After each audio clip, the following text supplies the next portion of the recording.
मेरी माएँ बहनें, आप सभी को नमस्कार।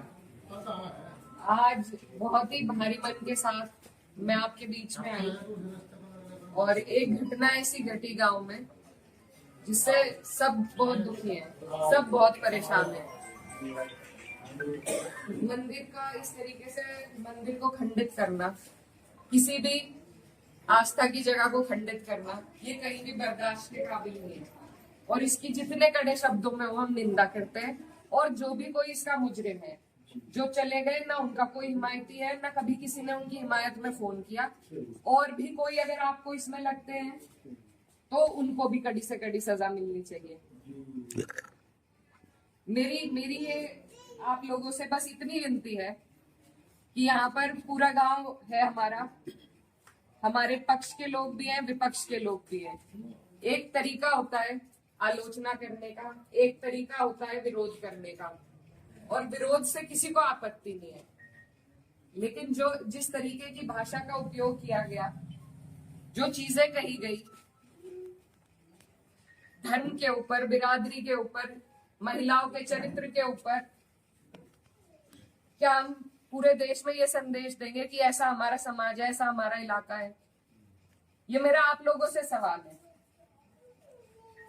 मैं जब चुनाव जीती थी तो मैं इतनी खुश थी, इसलिए नहीं कि मैं जीती, इसलिए कि मुझे सर्व समाज ने, सर्व धर्म ने, सर्व जाति के लोगों ने मुझे अपना वोट दिया था। मेरे लिए उससे बड़ी उपलब्धि जीत की नहीं थी।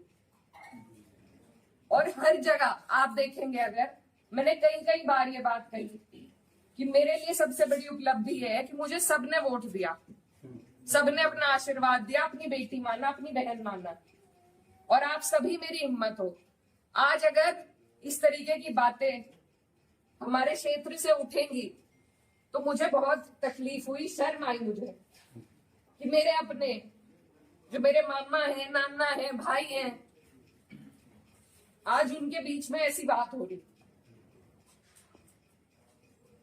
और ये सिर्फ मुझे गाली नहीं है, मेरे इलाके की, मेरे समाज की, मेरे इस इलाके की जितनी भी बेटियां हैं, जो मुझे ये आके कहती थी कि दीदी हम भी आपकी तरह आगे बढ़ेंगे, हम भी आगे निकलेंगे, उन सब के कदम इससे डगमगाएंगे।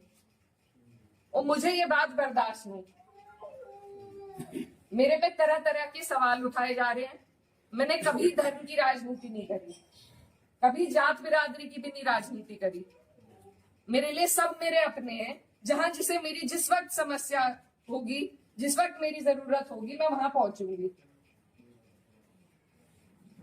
मेरा परिवार बहुत सालों से, लंबे अरसे से राजनीति में है, आप लोगों के आशीर्वाद से।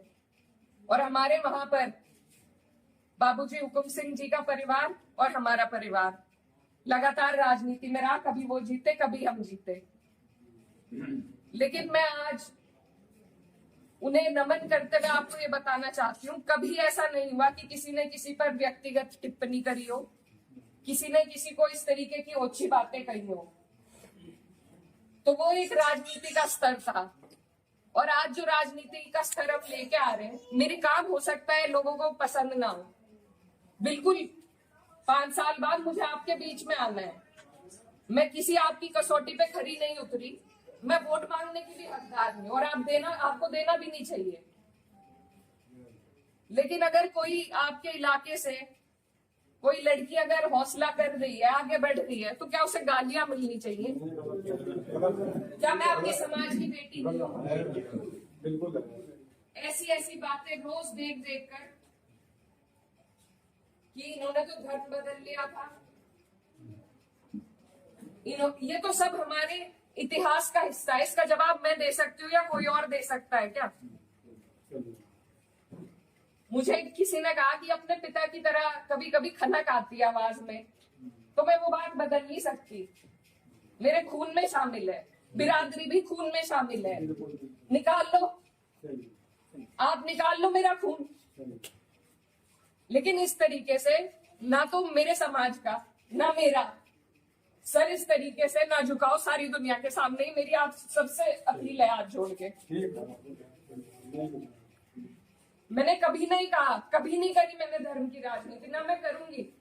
बहुत आसान है अगर मैं सिर्फ मुसलमानों की बात करूं, बहुत आसान है, मुझे कहीं भी नहीं जाना। हिंदू मुस्लिम सब करने बहुत आसान है, लेकिन मैं करना नहीं चाहती। आप सब मेरे अपने हो और मैं करूंगी भी नहीं। कोई कितना ही धकियाए, ये मेरी कसौटी है और पूरे 4-5 साल जो भी मेरा टाइम बचा उस पर मैं खरी उतरूंगी। मैं कभी भी इन लोगों से दब के उस रास्ते पे नहीं चलूंगी जहां ये मुझे चलाना चाह रहे हैं। मेरे इलाके ने जो हम सबका सर ऊंचा करा, दिल्ली की मीडिया तक ने इस पर रिपोर्ट बनाई कि वहां से ऐसा उदाहरण पेश हुआ है कैराना से।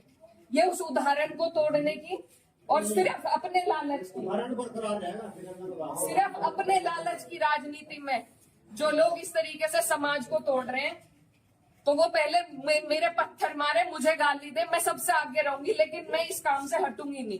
आप सब मेरे अपने हो, मैं किसी को नहीं छोड़ूंगी।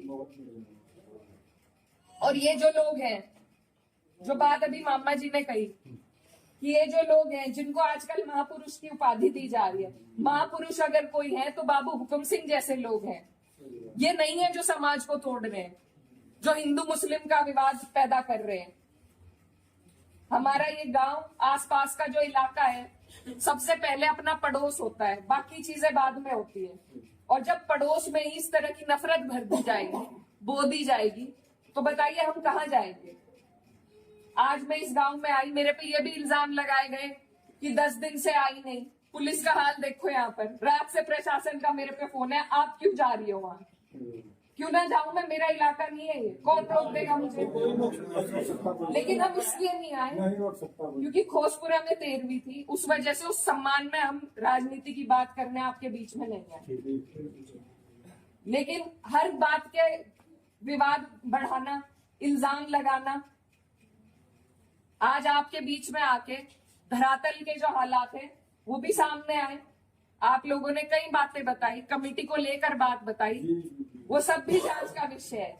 लेकिन फिलहाल जिस पे उंगली उठाई कि इस बच्चे ने ये करा, क्या वो बच्चा जेल नहीं गया? उसके गार्जियन भी गए।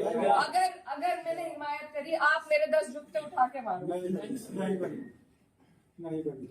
उसी दिन वो लोग जेल गए, उनके गार्जियन जेल गए। और अगर और भी कोई होता, कोई भी हो, मुस्लिम हो, मेरे परिवार का हो, मेरा सगा हो, कोई ऐसी हरकत करेगा तो उसे सजा मिलनी चाहिए और कड़ी से कड़ी सजा मिलनी चाहिए। ये प्रशासन आपके बीच में है, आप इनसे पूछ सकते हो। अगर मैंने हिमायत में किसी से भी फोन करा हो कि नहीं उन्हें छोड़ दो, वो मुसलमान है, और अगर मैं खंडन करती हूँ उस लड़के का जिसने उस बहन को कुछ कहा है, मेरा सवाल माननीय पूर्व सांसद जी से है, क्या वो अपने समर्थक का खंडन करेंगे जिनसे वो मुझे गाली दिलवा रहे हैं? क्या उनके घर में बहन बेटी नहीं है?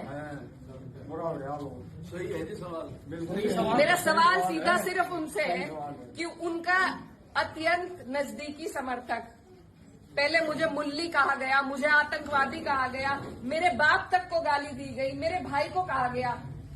जो लोग ये पूछते हैं कि मेवात वालों को माफ कर दिया था और उसे क्यों नहीं माफ किया, उन्हें मैं ये बताना चाहती हूँ कि ये पहली घटना नहीं है, ये पहली नहीं है घटना। और सीधी सीधी जो गंदी गालियां दी गई हैं, वो सिर्फ मेरे नहीं लगी, मुझे नहीं फर्क पड़ता, ना उस व्यक्ति से पड़ता, ना उसके चरित्र से पड़ता, ना उसकी बोली से पड़ता, लेकिन जो संदेश समाज में जा रहा है। और मुझे खुद कप्तान साहब का फोन आया कि आप तहरीर भिजवाइए, मैंने नहीं उन्हें करा, वो भी आज यहीं पे है, कोई भी जाके उनसे ये बात पूछ सकता है, क्या मैंने उन्हें करा था कि तहरीर दो? कप्तान साहब ने खुद मंगवाई। और ऐसे लोगों के खिलाफ कार्रवाई होनी चाहिए। एक तरफ तो ये सरकार हमारी बहनों को एसडीएम की कुर्सी पर एक एक दिन के लिए बैठा रही है, जब उन कुर्सियों की शोभा ही नहीं रहेगी, कोई गरिमा नहीं रहेगी, तो क्या फायदा है वहां बिठा के?